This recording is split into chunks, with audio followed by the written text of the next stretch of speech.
Magandang umaga, klase. So, ngayon ay didiretso natin or itutuloy natin yung ating talakayan.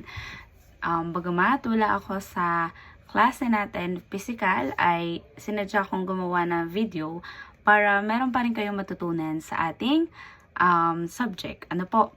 So, last time, tinalakay natin ang tungkol sa agenda. So, balikan natin. Ano nga ulit ang agenda? So, yung agenda, yan yung pinaka-topic ng pagpupulong at nagsiserve siya bilang checklist ng mga kailangang pag-usapan. At kagaya ng natalakay natin, itong si agenda, dapat binibigay siya before mag-meeting or before magpulong para lahat ng mga dadalo sa pagpupulong ay informed kung ano ang tatalakayin sa meeting na iyon. Ano po? So, ngayon, itutuloy natin ang ating discussion. And ang ating discussion ay iikot sa tinatawag nating katitikan ng pulong. So, ano nga ba ang katitikan ng pulong? So, sabi, ang pagpupulong ay mababaliwala kung hindi ito maitatala. Ano? Alam naman natin, tayo bilang tao, isa sa mga limit ng ating isip ay ang matandaan ang lahat ng bagay na nangyari. Ano? Ako personally, di ko na masyadong natatandaan yung mga napapag-usapan or mga nangyayari sa isang meeting o kaya naman ay nung bata pa ako. Ano? So, isa yun sa mga limit ng ating isip. Ano po? So, itong isang way ng para matandaan at mabalikan ng mas mabilis ay ang pagbabasa, syempre, ng mga sinulat or kapag may napapanood tayong video. Kaya nga, gaya na lagi ko sinasabi sa inyo, magsulat kayo kasi isa yan sa mga paraan para mabalikan natin yung emotion na naramdaman natin. O kaya mag-video kayo. Gaya nung pinagawa ko sa inyo sa vlog. Kasi diba sabi ko sa inyo, pagdating ng panahon, pabalikan niyo yung vlog, mararamdaman niyo ulit yung emotion. Ano? So ito, parang kagaya lang din siya ng yung katitikan ng pulong, ganun din yung purpose niya. So kapag nagmi-meeting, may nagno-notes para madaling balikan yung pinag-usapan at para yung mga hindi naka-attend, pwede nilang basahin kung ano yung napag-meetingan, kung ano yung napagpulungan. Ano? At also, itong katitikan ng pulong na to, isa siyang tala. Ano? So, legal document siya ng napag-meetingan nyo na yon. Ano po? So, sabi dyan, ang katitikan ng pulong ay opisyal na tala ng isang pagpupulong. Isinasagawa ng formal, objektibo at komprehensibo. Ibig sabihin, kapag tayo nagsusulat ng katitikan ng pulong or sa English, minutes of the meeting, kailangan kung ano lang yun na pag-meetingan, yun lang isusulat mo. Wala kang isusulat na iba. As secretary ng org, kayo yung laging assigned sa paggagawa ng katitikan ng pulong or minutes of the meeting. So, marami tayong isusulat doon. Pero, yun ay nakabatay lang sa kung ano mapag-meetingan or mapag-uusapan. Ano po? So, ano yung mahalagang bahagi ng katitikan ng pulong? Kanina pa nating naririnig yung katitikan ng pulong. Pero ano nga ba yung parts niya? So, una, meron siyang heading. Ano yung heading? Parang yung pinag-aralan natin sa e-tech, kumbaga yung header. Ano makikita sa heading? Sa heading, makikita ang pangalan ng kumpanya, samahan, organisasyon, petsa, lokasyon, oras ng pagsisimula ng pulong. So, sa agenda, nilalagay na rin natin siya kung saan ang meeting, anong oras ang meeting, anong petsa ng meeting, anong pangalan ng org, di ba? Yung pinagawa ko sa inyo, Calaca Senior High School, Barangay Madalunod, Calaca, Batangas. Tapos anong date, araw, ano. So, ganon. At ang sunod na parte, after the heading, ay meron tayong mga kalahok o dumalo. Sa agenda, nilalagay natin sino yung mga ina-expect nating dumalo. Sa katitikan ng pulong, inilalagay natin sino yung umattend, sino yung nanguna.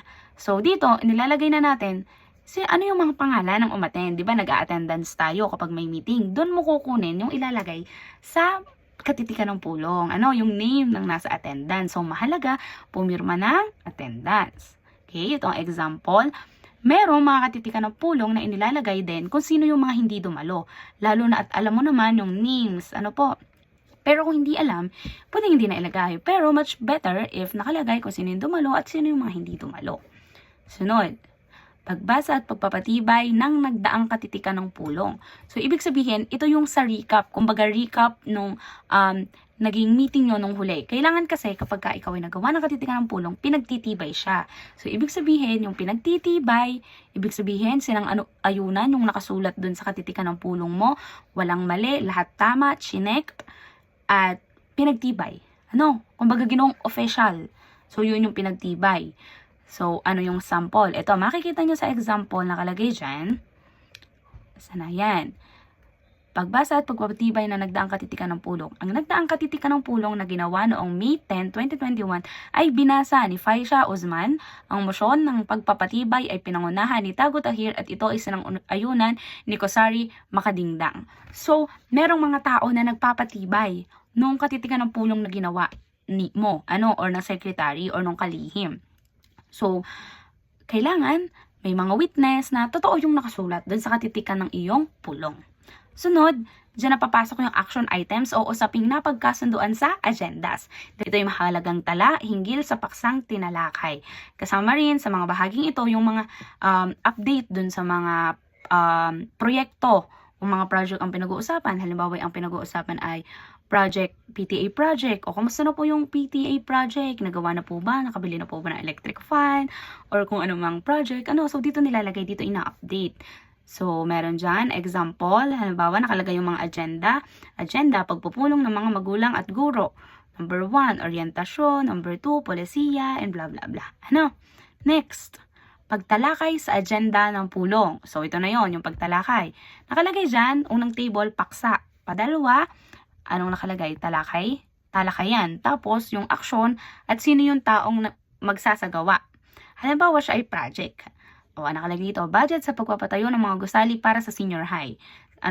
Sino ang tumalakay? Si Ginoong Joel Pascual. Sabi niya, ang halagang gugugulin para sa pagpapatayo ng mga gusali ay, ito yung mga narinig nyo, doon yung isusulat. Tapos ano yung aksyon? Magpapasagawa ng isang pulong kasama ang mga inhenyero, arkitekto, para sa pagpaplano ng proyekto. Ang mga taong magsasagawa, sino yung assigned person dun sa project na yon? Pabalita o patalastas. Hindi laging makikita sa katitikan ng pulong, ngunit mayroong mga pabalita o patalastas mula sa dumalo ay maaaring ilagay dito. Halimbawa, may biglaang announcement. So, dito inilalagay. Sinusulat din siya sa katitikan ng pulong. Sunod, schedule ng susunod na pulong. Isusulat din dun sa minutes of the meeting or sa katitikan. Kailan ang sunod na schedule? Halimbawa, Desyembre 15, 2015. So, December 15, 2015, saan? Sa conference ng Academy of St. John. Anong oras? Alas 9. So, kasama din siya sa katitikan ng pulong. At sunod ay ang pagtatapos. Inilalagay sa bahaging ito kung anong oras natapos yung meeting. Okay? At ang pinakahuli ay ang lagda. Mahalagang ilagay sa bahagi na ang pangalan ng taong kumuha ng katitikan ng pulong. Kung sino ang naggawa ng minutes of the meeting, nilalagay dun sa dulo, inihanda at isinumite ni Clea L. Bulda. Okay po? Next. Ano yung mga dapat tandaan sa pagsusulat ng katitikan ng pulong? Okay. Ayon kay Don Rosenberg McKay, isang editor na may akda ng The Everything Practice Interview Book at ng The Everything Get a Job Book, sa pagkuha ng katitikan ng pulong, mahalaga na maunawaan ang mga bagay na dapat gawin bago ang pulong habang isinasagawa ang pulong at pagkatapos ng pulong. So, ano-ano yung mga sinasagawa natin? Bago mag-meeting, binibigay ang agenda days before. Habang nag-meeting, nagsusulat ng katitikan ng pulong. At pagkatapos ng pulong, ano pa yung mga dapat gawin? Okay? So, bago ang pulong, magpasya kung ano ang paraan ng pagtatala ng katitikan na iyong gagamitin. Pwedeng pasulat kamay, pwedeng pa-type sa laptop, pwedeng pa-type sa cellphone. Tiyaking ang gagamitin mong kasangkapan ay nasa maayos na kondisyon. Hindi lobat, hindi full, may tinta ang ballpen, may tasaan lapis, maraming papel. Maaaring agenda para gamitin ang agenda para gawin ng mas maaga ang outline o balangkas na katitikan ng pulong. Siyempre, sa agenda, alam na agad natin, expected na natin anong date, anong oras, ano yung mga topics na pag-uusapan, diba?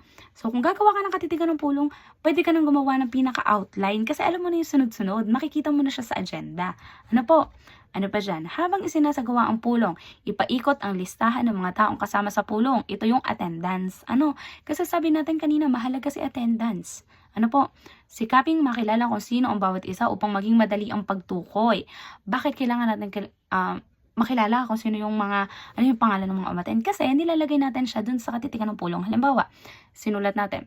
Okay, ayon kay Ginoong Hernandez, ano yung sinabi niya? So nilalagay natin doon.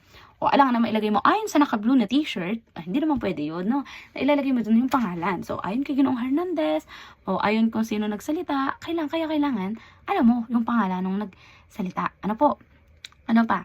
Itala kung anong oras nagsisimula ang pulong. Itala lamang ang mahalagang ideas o puntos. Okay. So, sa pagmi-meeting, marami kasi maraming nangyayari. Hindi natin alam kung ano ang mangyayari, hindi natin alam ang magiging daloy ng mga sasabihin. So, hindi naman natin kailangan ilagay word by word kung ano sinabi nila. Lalo na kung hindi natin kaya, pero kung kaya, mas maganda. Pero kung hindi natin kaya, ilalagay lang natin yung thought or yung mahalagang puntos na napag-usapan tungkol sa bagay na yan. Ano po? Ano pa? Habang sikaping makilala, itala, okay? Pagkatapos ng pulong, gawin o buuin agad ang katitikan ng pulong pagkatapos ng pulong habang sariwa pa sa isip ang lahat ng tinalakay. So, tama yon. Dahil habang nagmi-meeting, hindi naman natin talaga maaayos yung pagsusulat. Pero ang aim natin, masulat kung ano yung mahalaga. So, after the meeting, ang gagawin mo, ayusin mo ang ayos ng katitikan ng pulong. Ayusin mo ang pagkakasunod-sunod, alin yung mga dapat na uuna, ano yung mga words na dapat ilagay. Habang fresh pa sa utak mo, wag mo nang papaabutin ng kinabukasan kasi makakalimutan mo na yan. So dapat that day, that moment, right after the meeting, isulat ang katitikan ng pulong. Sunod, huwag kalimutang itala ang pangalan ng mga samahan o organisasyon, pangalan ng komite, uri ng pulong at maging ang layunin nito. Isama ang listahan ng mga dumalo at maging ang mga pangalan ng nanguna sa pagpapadaloy. So, yung attendance, isasama.